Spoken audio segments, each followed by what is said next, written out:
தமிழ்நாட்டு மக்களின் துணையோடு, லட்சக்கணக்கான இளைஞர்களின் படையோடு, தாய்மார்களின் அன்போடு,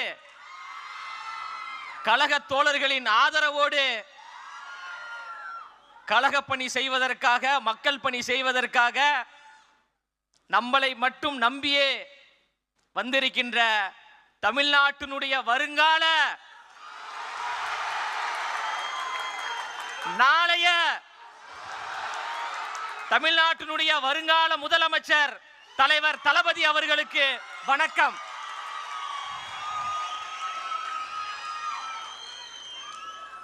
ஏற்றத்தாழ்வுகள் கூடாது, பிரிவினைகள் கூடாது, பாசிசம் கூடாது, பாயாசமும் கூடாது.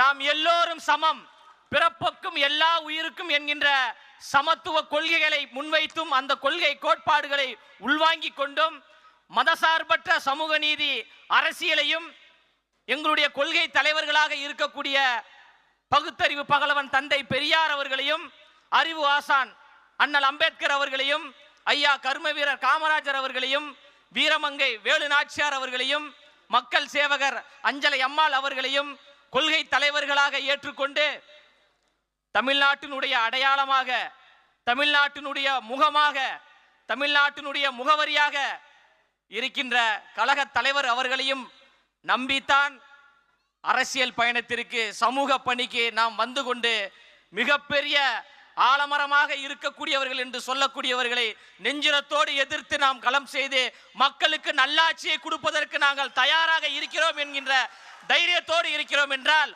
ஒற்றை முகம்தான், தலைவர் என்கின்ற ஒரு ஒற்றை முகத்திற்காகத்தான் நாம் பணி செய்து கொண்டிருக்கின்றோம். தலைவனுடைய முகத்தை பாருங்கப்பா, முதல்ல எங்க தலைவனின் சிரிப்பை பாருங்க. எங்க தலைவனின் முகமும் எங்க தலைவனின் சிரிப்பு தான் எங்களுக்கான ஆயுதம், எங்களுக்கான அடையாளம். இந்த அடையாளத்தையும் இந்த ஆயுதத்தையும் வைத்து 2026 தமிழ்நாட்டில் தமிழக வெற்றி கழகம் ஆளுங்கட்சியாக இருக்கும் இருக்கும் இருக்கும் என்பதில் எந்த மாற்று கருத்தும் கிடையாது. தன் பின்னாடி வந்த லட்சக்கணக்கான ரசிகர்களை ரசிகர்களாக மட்டும் வைத்துக் கொள்ளாமல் சமூக பற்றாளர்களாக நற்பணி மன்றம் மூலமாக மாற்றினார். சமூக பற்றாளராக மாறியவர்களை அப்படியே விட்டுவிடாமல் மக்கள் இயக்கத்தை உருவாக்கி அரசியல் மயப்படுத்தினார். அரசியல் மயப்பட்ட தோழர்களை அப்படியே விட்டுவிடாமல் தமிழக வெற்றி கழகம் என்கின்ற வரலாற்று சிறப்பு மிக்க கட்சியை உருவாக்கி நாம் எல்லோரையும் தலைவர்களாக உருவாக்கியிருக்கிறார்.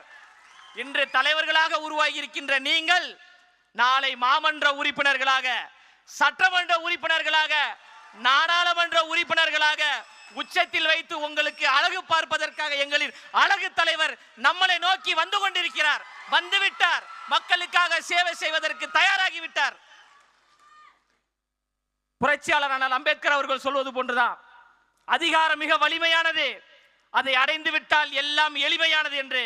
அந்த அதிகாரத்தை தலைவர் கைப்பற்றுவார், சமூக நீதி ஆட்சியை உருவாக்குவார், சமத்துவ ஆட்சியை உருவாக்குவார், இந்த மண்ணுக்கான மக்களுக்கான ஆட்சியை நிலைநிறுத்துவார். அதில் எந்த மாற்று கருத்தும் கிடையாது. தியாக உணர்வோடு நமக்காக வந்திருக்கின்றார், தமிழ்நாட்டு மக்களுக்காக வந்திருக்கின்றார். நிறைய பேர் சொல்றாங்க, இவர்கள் எல்லாம் ரசிகர்கள் கூட்டம், இவர்கள் எல்லாம் நம்ம சாதாரணமாக கையாண்டு விடலாம், சாதாரணமாக அணுகி விடலாம் என்று நினைக்கிறாங்க.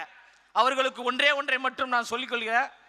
காற்றாற்று வெள்ளத்தில் கரைந்து போவதற்கு நாங்கள் ஒன்றும் களிமண்கள் கிடையாது. அந்த காற்றாற்று வெள்ளத்தின் திசை வழி போக்கையே மாற்றக்கூடிய கரும் பாறைகள் என்பதை யாரும் மறந்துடாதீங்க. அவர் என்ன சாதாரண தலைவரா? அவர் என்ன சாதாரண தலைவரான? தமிழ்நாட்டில் சரித்திரத்தை ஏற்படுத்தக்கூடிய ஒரு தலைவர், வெற்றி வீரராக, மாண்புமிகு தலைவராக, மண்ணின் மைந்தராக, பச்சை தமிழராக, நம் வீட்டில் இருக்கக்கூடிய அண்ணாவாக அண்ணாவாக அண்ணாவாக வருகிறார். எவ்வளவு அடக்குமுறைகள் வந்தாலும், எவ்வளவு ஒடுக்குமுறைகள் வந்தாலும் அதை சந்திப்பதற்கு நாம் எல்லோரும் தயாராக இருக்கிறோம்.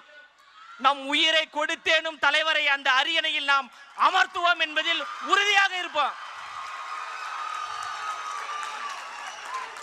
திரும்பவும் சொல்றேன், திரும்ப திரும்ப சொல்றேன், நமக்கான அடையாளம், நமக்கான முகவரி தளபதியினுடைய முகமும் தளபதியினுடைய சிரிப்புமே போதுங்க.